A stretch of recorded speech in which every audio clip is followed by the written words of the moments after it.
नमस्कार दोस्तों, स्वागत है आपका बिहार एक्सप्रेस न्यूज में। तो चलिए आपको लेकर चलते हैं आज की मुख्य और ताज़ा खबरें की ओर। इससे पहले आप वीडियो को किस शहर से देख रहे हैं कमेंट में जरूर बताएं और वीडियो अच्छी लगी तो वीडियो को लाइक करके चैनल को सब्सक्राइब जरूर करें।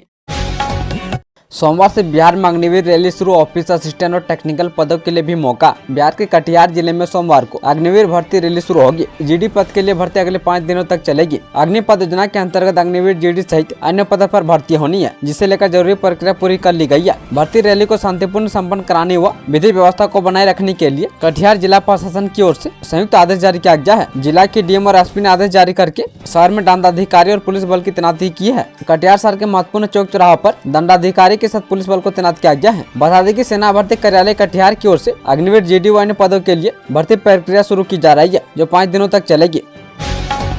बिहार उपचुनाव में एनडीए की जीत। 2025 विधानसभा चुनाव का टेलर मंत्री बोले राजद का होगा सुपड़ा साफ। बिहार उपचुनाव में एनडीए की जीत के बाद मंत्री और बीजेपी नेता नीरज कुमार बबलू ने कहा कि ये 2025 की बिहार विधानसभा चुनाव के पहले का टेलर है। बिहार, महाराष्ट्र, यूपी में राजद की बम्पर जीत के बाद नीरज कुमार बबलू ने कार्यकर्ताओं और नेताओं के साथ अपने आवास पर जीत का जश्न मनाया। इस दौरान मंत्री कार्यकर्ताओं ने एक दूसरे को अबीर गुलाल लगाकर और मिठाई खिलाकर अपनी खुशी का इजहार किया। बीजेपी नेता ने आगे कहा कि महाराष्ट्र की जीत के साथ साथ सबसे बड़ी जीत बिहार विधानसभा उपचुनाव का है। रिकॉर्ड प्रदूषण दर्ज होने से हाजीपुर प्रशासन चिंतित, उठाएगी ये कड़े कदम। बिहार में राजधानी पटना सहित कई जिलों में प्रदूषण तेजी से बढ़ रहा है। हाजीपुर में तो रिकॉर्ड AQI 400 पार पहुंच गया है। पिछले सप्ताह हाजीपुर लगातार प्रदूषित शहरों में अव्वल रहा। हाजीपुर में बढ़ते प्रदूषण से जिला प्रशासन चिंतित है। प्रशासन ने प्रदूषण को रोकने के लिए अब दंडात्मक कार्रवाई करने का फैसला किया है। प्रशासन किस रूप से देखना होगा कि शहर की हवा कितनी साफ होती है। जिला प्रशासन ने लोगों से अपील की है कि वो शहर को प्रदूषण मुक्त और सांस लेने लायक बनाने में मदद करे। 20 लाख की विदेशी शराब जब्त, मौके से 2 तस्कर भी गिरफ्तार। जिला पुलिस लगातार शराब तस्करों के खिलाफ कार्रवाई कर रही है। इसको लेकर जिले में विशेष अभियान भी चला रही है। इसी क्रम में अहियापुर थाने की पुलिस ने दादर चौक के पास से 150 कार्टून विदेशी शराब को जब्त किया है। साथ ही मौके से 2 तस्करों को भी गिरफ्तार किया है। शराब लदे पिकअप वैन और ट्रक को जब्त कर लिया गया है। जब्त की गई शराब की कीमत करीब 20 लाख रुपए बताई जा रही है। SDPO तो विनीता सिन्हा ने बताया कि गुप्त सूचना मिली थी, उसी के आधार पर कार्रवाई करते हुए अहियापुर थाना क्षेत्र अंतर्गत दादर पुलिस लाइन चौक के पास से विदेशी शराब के साथ 2 तस्कर रणधीर कुमार और मुकेश राय को मौके से गिरफ्तार किया गया है। अहियापुर थाने में मामला दर्ज कर आगे की कार्रवाई की जा रही है। बिहार में सर्जिकल स्ट्राइक, अब तक बालू माफिया की 300 ट्रक जब्त। बिहार के उप मुख्यमंत्री सह खनन मंत्री विजय कुमार सिन्हा ने कहा कि राज्य में किसी भी स्थिति में अवैध खनन नहीं होगा। राजस्व की लूट की छूट किसी को नहीं दी जाएगी। इस धंधे में शामिल लोगों पर कार्रवाई होगी। डिप्टी सीएम ने बताया कि हेलीकॉप्टर से बालू घाटों का निरीक्षण कर अवैध कारोबार पर नकल कसा जा रहा है। अब तक की कार्रवाई में 3000 ट्रकों को जब्त किया गया है, जिनमें करीब 15 लाख सेफ्टी बालू बरामद हुआ है। वहीं सड़कों पर जाम की समस्या पर उन्होंने कहा कि इसके लिए खनन विभाग और पथ निर्माण विभाग साथ मिलकर काम करेगा।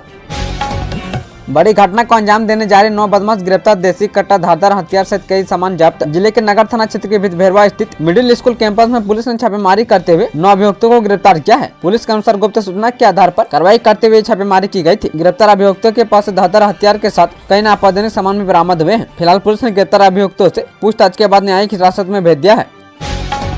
बिहार में हाड़ कपा देने वाली ठंड के लिए रहे तैयार, पहाड़ों पर हुई बर्फबारी का दिखेगा असर। बिहार में पिछले कुछ दिनों से लगातार न्यूनतम तापमान में गिरावट देखी जा रही है। पछुआ हवा के प्रकोप के कारण ठंड का असर बढ़ रहा है। बिहार में अब हाड़ कपा देने वाली ठंड के लिए तैयार है। वैसे बिहार में रविवार को मौसम शुष्क रहा है, लेकिन सोमवार की सुबह घना कोहरा छाया रहेगा। सोमवार को दिन में अच्छी धूप निकलेगी, लेकिन शाम ढलते तापमान में गिरावट दर्ज होगी। मौसम विभाग की माने तो आगे भी इसी तरह की स्थिति बने रहने की उम्मीद है। बिहार में सोमवार के न्यूनतम तापमान में गिरावट दर्ज होगी। वहीं पहाड़ी इलाकों में लगातार मौसम में बदलाव देखने को मिल रहा है। कश्मीर से तो ऊपरी इलाकों में बर्फ पड़ना शुरू हो गई है, जिसका असर अब मैदानी इलाकों में भी पड़ेगा। मौसम विभाग के अनुसार आने वाले दिनों में बिहार के मौसम में तेजी से बदलाव देखने को मिलेगा।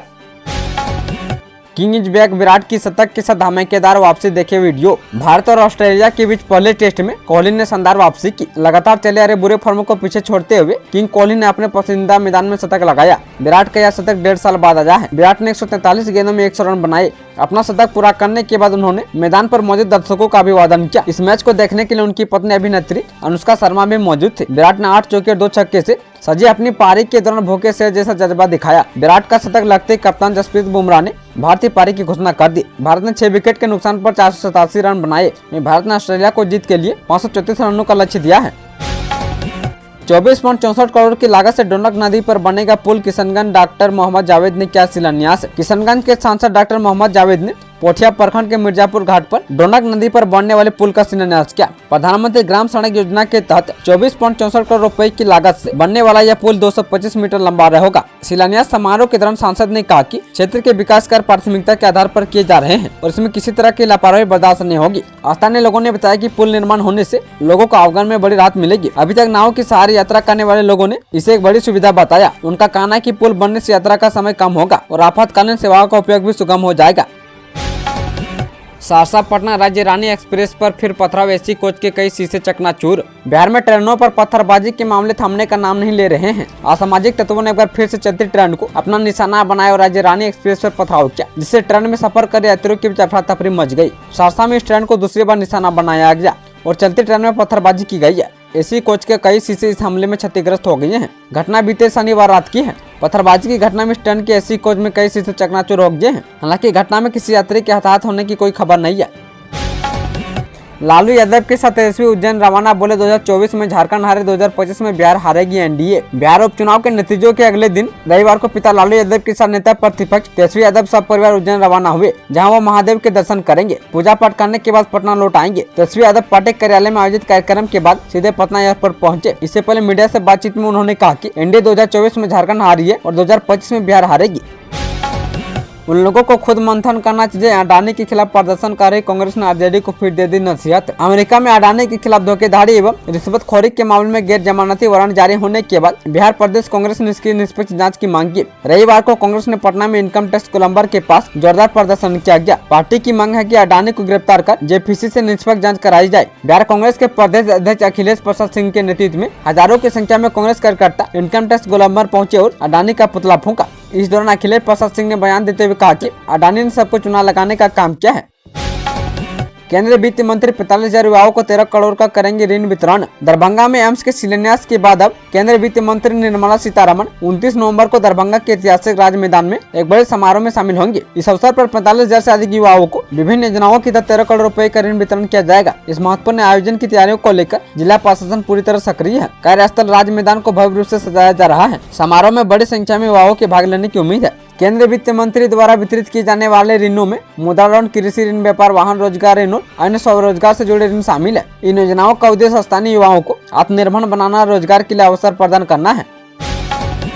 झारखंड में शानदार जीत के बाद गदगद हुई आरजेडी। झारखंड के लिए शनिवार का दिन अहम था। हेमंत सोरेन के नेतृत्व में झामुमो कांग्रेस राजद गठबंधन ने 81 में से 56 सीटें जीतकर शानदार वापसी की है। दूसरी ओर भाजपा उसकी सहयोगी पार्टियों ने हेमंत सोरेन को सत्ता से बेदखल करने और डबल इंजन की सरकार बनाने की उम्मीद लगाई थी, लेकिन वे पिछले चुनाव से भी खराब प्रदर्शन करते हुए 24 सीटों पर सिमट गई। वहीं इस बार राजद भी झारखंड में 4 सीटों पर कब्जा जमाने में कामयाब रही। देवघर, गोड्डा, विश्रामपुर और हुसैनाबाद में राजद ने जीत दर्ज की है। विश्रामपुर विधानसभा सीट पर राजद प्रत्याशी नरेश प्रसाद सिंह की जीत पर प्रखंड में जश्न का माहौल है।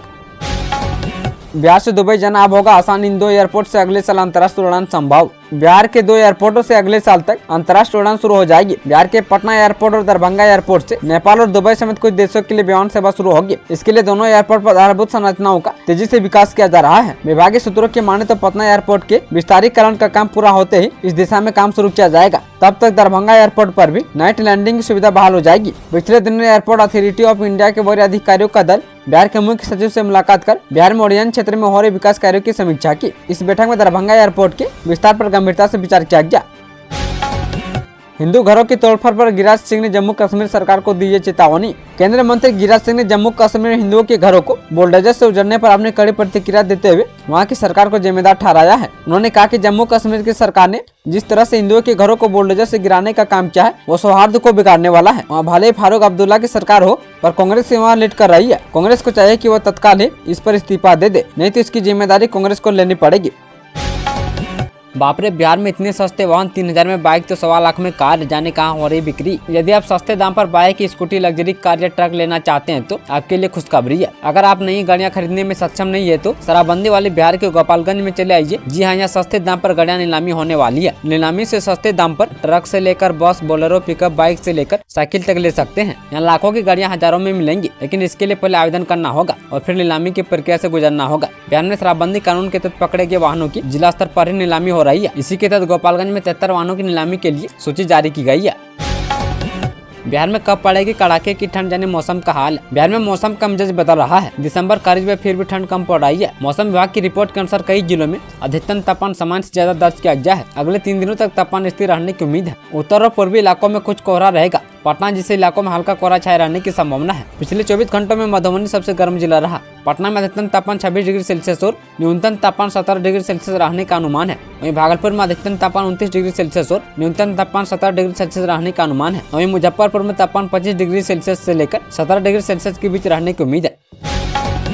सदर अस्पताल में शराब पार्टी वीडियो वायरल, 5 गिरफ्तार। बिहार में पूर्ण शराबबंदी है पर सरकारी संस्थानों में भी नीतीश कुमार के इस ड्रीम कानून की धज्जियां उड़ाई जा रही है। ताजा मामला कैमूर का है, जहां सदर अस्पताल के CT स्कैन केंद्र में बर्थडे मनाई गई, जिसमें अस्पताल में सेवा देने वाले कर्मियों ने ही शराब पार्टी कर दी। शराब गटकाने का वीडियो वायरल होने के बाद खलबली मच गई है। वायरल वीडियो के आधार पर छापेमारी करके पुलिस ने 5 आरोपियों को गिरफ्तार किया है।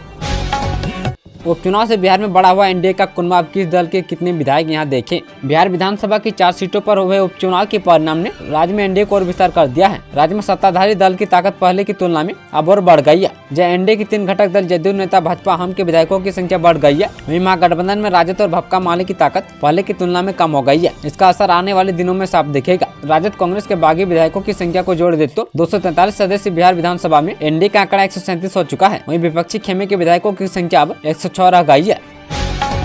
बॉलीवुड हॉट एक्ट्रेस मल्लिका अरोड़ा ने जहानाबाद में लगाए ठुमके। बॉलीवुड की हॉट एक्ट्रेस मल्लिका अरोड़ा शनिवार को बिहार के जहानाबाद में ठुमके लगाए। एक्ट्रेस को देखने के लिए लोगों की भीड़ उमड़ गई। कार्यक्रम स्थल के पास लोगों की जुटी भीड़ के कारण NH पर जाम लग गया, जिसको नियंत्रित करने के लिए पुलिस को काफी मशक्कत करनी पड़ी। शनिवार को अभिनेत्री मल्लिका अरोड़ा जहानाबाद रेलवे स्टेशन के समीप कल्याण ज्वेलर्स के शोरूम का उद्घाटन करने पहुंची थी। भीड़ को देखते हुए पुलिस और प्रशासन की ओर से कड़ी सुरक्षा के प्रबंध किए गए थे।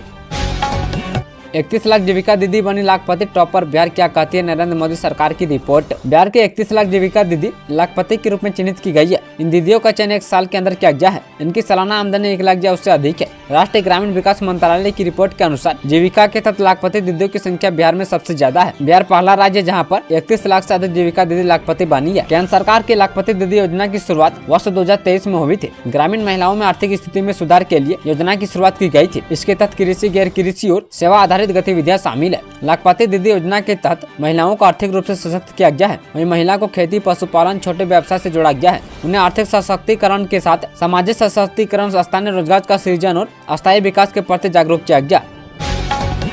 शिक्षकों को आई कार्ड, बच्चों को पहले दिन पोशाक और किताबें। SCS सिद्धार्थ का क्या है प्लान। बच्चों को विद्यालय जाने के पहले दिन पोशाक और किताबें उपलब्ध करा दी जाएंगी। सरकार उन्हें इसके लिए संसाधन मुहैया कराएगी। खाते में पैसे देने के साथ साथ अन्य आवश्यक कार्य किए जाएंगे। ये जानकारी शिक्षा विभाग के अपर मुख्य सचिव डॉक्टर S सिद्धार्थ ने दी है। वे शिक्षा की बात के चौथे एपिसोड में शिक्षकों बच्चों के सवालों के जवाब दे रहे थे। बिहार के सरकारी स्कूल में पठन पाठन और अन्य प्रकार की व्यवस्थाओं को ठीक करने के लिए अपर मुख्य सचिव S सिद्धार्थ काफी काम कर रहे हैं। डॉक्टर S सिद्धार्थ ने कहा कि आप सरकारी विद्यालय के शिक्षक भी आई कार्ड पा सकेंगे। शीघ्र ही शिक्षा कोष में यह व्यवस्था की जाएगी। कोई भी शिक्षक वहां से डाउनलोड कर अपना आई कार्ड ले सकते हैं।